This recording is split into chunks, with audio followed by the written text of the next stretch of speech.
Dhrangadhra city police ground ખાતે વિશ્વ યોગ દિવસને લઈને ડીવાયએસપીની અધ્યક્ષતામાં યોગ શિબિર યોજાઈ। ધાંગધ્રા સિટી પોલીસ ગ્રાઉન્ડ ખાતે આગામી 21 જૂન વિશ્વ યોગ દિવસને લઈને ડીવાયએસપી જે.ડી. પુરોહિતની અધ્યક્ષતામાં ભવ્ય યોગ શિબિરનું આયોજન કરવામાં આવ્યું હતું। આ યોગ શિબિરમાં ધાંગધ્રા સિટી પોલીસ સ્ટેશન તેમજ તાલુકા પોલીસ સ્ટેશન, હોમગાર્ડ, જીઆરડી સહિત તમામ પોલીસ અધિકારીઓ યોગ શિબિરમાં ભાગ લીધો હતો। સમગ્ર વિશ્વમાં 21 જૂને વિશ્વ યોગ દિવસની ઉજવણી કરવામાં આવે છે, જેમાં ગ્રામ પંચાયતની ચૂંટણીને ધ્યાનમાં લઈને આજે 20 જૂને ધાંગધ્રા સિટી પોલીસ ગ્રાઉન્ડ ખાતે ડીવાયએસપી જે.ડી. પુરોહિતની અધ્યક્ષતામાં ભવ્ય યોગ શિબિરનું આયોજન કરવામાં આવ્યું હતું। આ યોગ કોચ ટ્રેનર દ્વારા ધાંગધ્રા સિટી તેમજ તાલુકા પોલીસના પોલીસી જવાનોને ઉત્સાહપૂર્વક યોગ કરાવવામાં આવ્યા હતા।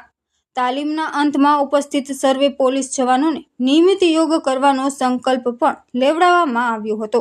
આ યોગ કાર્યક્રમમાં ધાંગધ્રા ડીવાયએસપી જે.ડી. પુરોહિત, સિટી પીઆઈ એ.કે. વાઘેલા, તાલુકા પીઆઈ, યોગ કોચ અનિશાબેન ચૌહાણ સહિત યોગ ટીમ ઉપસ્થિત રહ્યા હતા।